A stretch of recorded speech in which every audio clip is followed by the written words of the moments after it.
Breaking news చూస్తున్నాం. కరీంనగర్లో దారుణం చోటు చేసుకుంది. ఆసుపత్రిలో పేషెంట్పై అత్యాచారం చేశారు ఒకరు. అనారోగ్యంతో ఆసుపత్రికి వెళ్ళిన ఆ బాధితురాలని ఎమర్జెన్సీ వార్డులో ఉన్నప్పుడు చికిత్స పొందుతున్న సమయంలో ఒక దుండగుడు అక్కడున్న ఒక ల్యాబ్ టెక్నీషియన్ మత్తుమంది ఇచ్చి లైంగిక దాడి చేశాడు. కరీంనగర్లోని దీపిక ఆసుపత్రిలో ఈ సంఘటన చోటు చేసుకుంది. మొత్తానికైతే సీసీ కెమెరాల్లో రికార్డ్ అయింది నిందితుడు దృశ్యాలు. సీసీ ఫుటేజ్ ఆధారంగానే ప్రస్తుతానికైతే ఆ ల్యాబ్ టెక్నీషియన్ దీక్షిత్ను అదుపులోకి తీసుకున్నారు పోలీసులు. అయితే మొత్తం మీదైతే ఆసుపత్రికి అనారోగ్య పాలై ఒక అమ్మాయి ఆసుపత్రిలో జాయిన్ అయిన తర్వాత అక్కడ ఐసీయూలో ఉన్నప్పుడు ఆమెకి మత్తు మందు ఇచ్చాడు ఆ ల్యాబ్ టెక్నీషియన్. ఏదైతే సర్జరీస్ చేసే ముందు ఇచ్చే మత్తు మందు ఉంటుందో ఆ మత్తు మందుని ఆ అమ్మాయికి ఇచ్చేసి ఆ అమ్మాయి ఉన్న బెడ్ దగ్గర ఏదైతే అదే ఐసీయూలోనే ఆమెపై లైంగిక దాడి చేసినట్టు తెలుస్తుంది. మొత్తం మీదైతే ఒక్కసారిగా హెల్త్ సెక్టార్ని షేక్ చేస్తుంది ఈ న్యూస్ అని చెప్పుకోవాలి. ఒక రకంగా చాలామంది దైవ సమానులుగా భావిస్తుంటారు డాక్టర్లను కానీ ఆసుపత్రులను కానీ. అలాంటి ప్లేస్లో ఇలాంటి సంఘటన చోటు చేసుకోవడం అనేది చాలా దురదృష్టకరమైన విషయం అని చెప్పి మనం అనుకోవచ్చు. ఒక్కసారి కరీంనగర్కి సంబంధించిన దీపిక హాస్పిటల్లో ఈ సంఘటన చోటు చేసుకుంది. మొత్తం మీదైతే ల్యాబ్ టెక్నీషియన్ ఎవరైతే సర్జరీస్ అప్పుడు ఆ మత్తు మందుని ఏదైతే అనెస్థీషియా ఇస్తాడో అతనే ఈ అమ్మాయిని టార్గెట్ చేసి మరీ చేసినట్టు తెలుస్తుంది. మొత్తం మీద కుటుంబ సభ్యులు ప్రస్తుతానికి పోలీసులకు ఫిర్యాదు చేశారు. అసలు పోలీసులు ఏమంటున్నారు ఒక్కసారి పోలీసుల మాటలోనే వినే ప్రయత్నం చేద్దాం. నిన్న కరీంనగర్ 3 టౌన్ పిఎస్ లిమిట్లో ఉన్న దీపికా హాస్పిటల్లో అడ్మిట్ అయిన ఒక విక్టిమ్తో రేప్ జరిగింది. ఇట్లా కంప్లైంట్ మనకి వచ్చింది. కంప్లైంట్ వచ్చిన తర్వాత మన టీం అక్కడ వెళ్ళి సీన్ సెక్యూర్ చేసి ఇన్వెస్టిగేషన్ స్టార్ట్ చేశారు. దీంట్లో మెయిన్ అలిగేషన్ ఏంటి అంటే victim was admitted in hospital for fever treatment, typhoid fever treatment. Then accused who is a operation theatre technician in the same hospital. He came in the early morning hours and he injected some medicine, and because of which the victim became unconscious. Unconscious aina tarvata he has committed sexual assault. Itla allegation and complaint is there. Mane complaint vachina tarvata అక్కడ CCTV footage scene secure చేసాము and CCTV footage verify చేసాము. దీంట్లో it was visible that accused went and he close the curtains and then what happened inside still we are verifying. And apart from this other circumstantial evidences related to this case we are collecting. Meanwhile medical examination of victim has been done and ఒకసారి FSL report వచ్చిన తర్వాత we can comment on the medical side evidence also. ఇప్పటి వరకు victim has been given proper treatment and counselling has been done. అక్యూజ్కి ఇంకా మేము details and evidence collect చేస్తున్నాము. పూర్తిగా డీటెయిల్స్ దీని రిలేటెడ్ ఒకసారి మొత్తం ఎవిడెన్స్ కలెక్ట్ అయిన తర్వాత అండ్ అక్యూజ్ అరెస్ట్ అయిన తర్వాత పూర్తిగా డీటెయిల్స్ అప్పుడు మేము ఇస్తాము. ఇప్పుడు ప్రస్తుతం ఎఫ్ఐఆర్ అయింది under section 64 BNS which is section of rape. And police is in the process of collection of evidence with related to commission of this offense. Thank you. మొత్తానికైతే టైఫాయిడ్ వచ్చిన తర్వాత టైఫాయిడ్ వచ్చి కరీంనగర్లోని దీపిక హాస్పిటల్కి వెళ్ళిన తర్వాత అర్ధరాత్రి తెల్లవారుజామున ఆ సమయంలో ఈ పర్సన్ ఎవరైతే ఉన్నారో ఆయన ల్యాబ్ టెక్నీషియను అతను ఈమె బెడ్ దగ్గరికి వెళ్ళి ఈమెకు ఒక సెడేషన్ అంటే ఒక మత్తుబందు ఇచ్చి లైంగికంగా వేధించాడని చెప్పి తెలుస్తుంది. మొత్తానికైతే ఈ సంఘటన కరీంనగర్లోని దీపిక హాస్పిటల్లో చోటు చేసుకుంది. దీనికి సంబంధించి మరిన్ని వివరాలు మా ప్రతినిధి చంద్రశేఖర్ ఉన్నారు. చంద్రశేఖర్తో ఒకసారి మాట్లాడి తెలుసుకునే ప్రయత్నం చేద్దాం. జగిత్యాల జిల్లా కేంద్రానికి చెందినటువంటి ఓ మహిళ అనారోగ్యంతో ఆసుపత్రికి వచ్చింది. కరీంనగర్లో ఉన్నటువంటి ఆసుపత్రికి వచ్చి అత్యవసర చికిత్స తీసుకుంటున్నటువంటి సమయంలో దక్షిణామూర్తి అనేటువంటి కాంపౌండర్ ఆయన మత్తు మంది ఇచ్చి అత్యాచారం చేసినటువంటి ఘటన కలకలం రేపుతుంది. దీనికి సంబంధించి మహిళ బంధువులు ఇచ్చినటువంటి ఫిర్యాదు మేరకి 3 టౌన్ పోలీసులు కేసు నమోదు చేశారు. సీసీటీవీ ఫుటేజ్ అంతా స్వాధీనం చేసుకున్నారు. మహారాష్ట్రకు చెందినటువంటి దక్షిణామూర్తి అనేటువంటి కాంపౌండర్ గత కొంతకాలం నుంచి స్థానికంగా కరీంనగర్ నడిబొడ్డున ఉన్నటువంటి ఆసుపత్రిలోనే పనిచేస్తున్నాడు. దీనిలో భాగంగా తెల్లవారుజామున ఈ ఘటన చోటు చేసుకుంది. ఆ బంధువులు అవుట్ సైడ్ ఉన్నారు. అయితే ఘటన జరిగిన తర్వాత ఆ బలహీనమైనటువంటి గొంతుతో ఆమె వారి బంధువులకి సమాచారం అందించింది. వెంటనే పోలీసులకి ఫిర్యాదు చేశారు. పోలీసులు రంగంలోకి దిగి వారి విచారణ జరుపుతున్నారు. మొత్తం మీద ఇది మాత్రం కలకలం రేపుతుంది.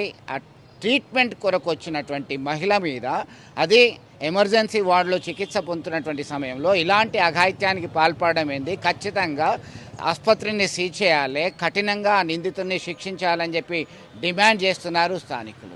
ఆసుపత్రికి సంబంధించినటువంటి ఇలాంటి ఘటన చోటు చేసుకోవడం సిగ్గుచేటని చెప్పేసి ఆందోళన వ్యక్తం చేస్తున్నారు. మనతో మాట్లాడడానికి స్థానిక సిపిఎం నేతలు ఉన్నారు, సిపిఎం జిల్లా కార్యదర్శి ఉన్నారు. చెప్పండి, ఎట్లా చూడొచ్చు దీనికి సంబంధించి వాసు గారు? ఇట్లాంటి ఘటన ఓ ప్రైవేట్ ఆసుపత్రిలో ట్రీట్మెంట్ కొరకు వచ్చినటువంటి ఓ మహిళకి ఇలాంటి సిచ్యువేషన్ ఎదురైంది అంటే ఇది బయటకు వచ్చినటువంటి ఇష్యూ, బయటకు రాని ఇంకెన్నో ఉన్నాయి. ఎట్లా చూడొచ్చు? ధైర్యంగా తన పైన జరిగినటువంటి లైంగిక దాడికి సంబంధించింది ఆ మహిళ చెప్పుకోవడంతోనే ఇది బయటకు వచ్చింది. కానీ ఇట్లా బయటికి రాని కేసులు ప్రైవేట్ ఆసుపత్రుల్లో అనేకం జరుగుతున్నాయి, బహిరంగ రహస్యమే. కానీ ఎక్కడనో రోడ్డు పైననో నిర్మానుష్య ప్రాంతాలనో ఇట్లాంటివి జరగవచ్చు. కానీ ఒక ప్రైవేట్ ఆసుపత్రిలో ఎప్పుడో నిరంతరం నిఘా పర్యవేక్షణలో ఉండి సీసీ కెమెరాలు ఉన్నటువంటి పరిస్థితుల్లో అక్కడ దానికి సంబంధించినటువంటి సెక్యూరిటీ ఉంటుంది. మరి వీళ్ళందరూ కాదని చెప్పేసి పోయి అఘాయిత్యం చేయడం అంటే సభ్య సమాజానికే ఇది తలవంపు.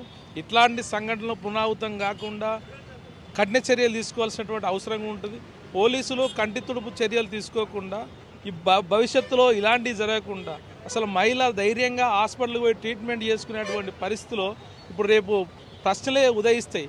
అసలు ఒక సామాన్య మహిళ ఒక హాస్పిటల్కి పోవాలంటే భయపడిపోయే పరిస్థితి కూడా రేపు భవిష్యత్తులో రాబోయే అవకాశం ఉంటుంది. కాబట్టి ఇట్లాంటి వాటికి తెరదించాల్సినటువంటి అవసరం ఆరోగ్య ఏదైతే శాఖ పైన కూడా ఉంది.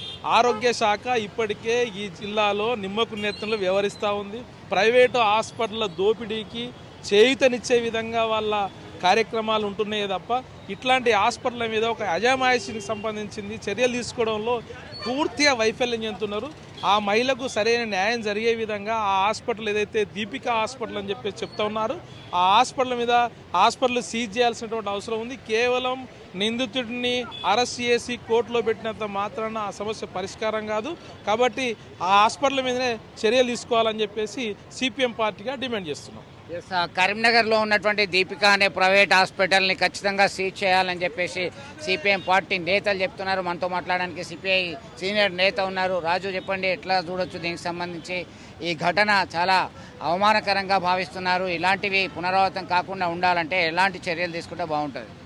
కరీంనగర్ నగరంలోని దీపిక హాస్పిటల్లో అనారోగ్యంతో జగిత్యాల జిల్లాకు చెందినటువంటి ఒక యువతి ట్రీట్మెంట్ కోసం వస్తే అందులో పనిచేసేటువంటి దక్షిణమూర్తి అనేటటువంటి టెక్నీషియన్ ఆమెకు మత్తు మందు ఇచ్చి అఘాయిత్యానికి పాల్పడడం చాలా దురదృష్టకరం. ఎందుకంటే కరీంనగర్ నగరంలో ఇంతవరకు ఇలాంటి సంఘటనలు బయటికి రానటువంటి పరిస్థితి. ఇప్పుడు ఈ రకంగా రావడం వల్ల అసలు మహిళలు ఈ యొక్క ప్రైవేట్ ఆసుపత్రులకు పోదామంటేనే జంకేటువంటి దుస్థితి నెలకొంది. ప్రధానంగా ఈ యొక్క వైద్య శాఖకు సంబంధించినటువంటి అధికారులు ఏం చేస్తూ ఉన్నారు? దీనికి సంబంధించి ప్రైవేట్ ఆసుపత్రులు విచ్చలవిడిగా నిబంధనలకు విరుద్ధంగా నడుస్తూ ఉన్నాయి. అసలు టెక్నీషియన్స్ సరైనటువంటి విద్యాబోధన చేయనటువంటి వాళ్ళను అందులో ఉద్యోగాలు పెట్టుకొని ఈ రకంగా చేస్తూ ఉన్నా కానీ పట్టించుకునేటువంటి నాదు లేడు. జిల్లా కలెక్టర్ గారు వెంటనే స్పందించాలి. ఈ యొక్క అఘాయిత్యానికి పాల్పడినటువంటి వ్యక్తిపై క్రిమినల్ కేసు నమోదు చేయాలి. అదేవిధంగా క్రిమినల్ కేసుతో పాటు ఆ యొక్క ఆసుపత్రిని వెంటనే సీజ్ చేయాలి. భవిష్యత్తులో ఇలాంటి జరగకుండా ఉండాలంటే సీజ్ చేసి మళ్ళీ రెండో రోజే తెరవడం కాదు. సీజ్ అంటే మొత్తానికి సీజ్ చేస్తేనే దాని యొక్క పరిష్కారం జరుగుతుంది. అదేవిధంగా వైద్య శాఖ అధికారులు కూడా పూర్తిగా ప్రైవేట్ ఆసుపత్రులకు తొత్తులుగా వ్యవహరిస్తున్నారు. కరీంనగర్ జిల్లాలో ఈ యొక్క వైద్య ఆరోగ్య శాఖ పైన కూడా పూర్తి నిఘా పెట్టాల్సినటువంటి అవసరం ఉంది. జిల్లా కలెక్టర్ గారు వెంటనే దీనిపై విచారణ జరిపించి వారే స్వయంగా ఒక మహిళకు జరిగిన అన్యాయం ఆమె చెప్పుకుంటేనే ఈరోజు మనందరికీ తెలిసింది. చెప్పుకోకపోతే అది అసలు ఎవరికి తెలియనటువంటి దుస్థితి. అంటే ఇంత దారుణమైనటువంటి సంఘటనలు మన కరీంనగర్ నగరంలో జరుగుతున్నాయంటే అఘాయిత్యాలకు చెడ్డ పేరు వచ్చేటువంటి ప్రమాదం ఉంది. కాబట్టి అధికారులు వెంటనే స్పందించాలి. దీనిపై క్రిమినల్ కేసులు పెట్టాలి. ఈ యొక్క మన ఆసుపత్రి పైన కూడా సీజ్ చేయాలి. దీనికి తోడు ఎంతటి వారైనా దీంట్లో వారి యజమాన్యంపై కూడా కేసులు పెడితేనే ఇంకొక యజమాన్యాన్ని కూడా భయం ఉంటుంది. పని పెట్టుకునేవాడు కూడా ఎటువంటి వాడు క్యారెక్టర్ లేనిటువంటి వ్యక్తులను ఆ యొక్క పనిలో పెట్టుకోవడం ద్వారా ఇలాంటి సంఘటనలు జరుగుతున్నాయి. ఇది చాలా తీవ్రమైనటువంటి ఘటన. దీన్ని ప్రతి ఒక్కరూ మానవతావాదులు ఖండించాల్సినటువంటి అవసరం ఉంది. భవిష్యత్తులో ఇలాంటివి జరగకుండా తగు చర్యలు తీసుకోవాలని విజ్ఞప్తి చేస్తా ఉన్నాం.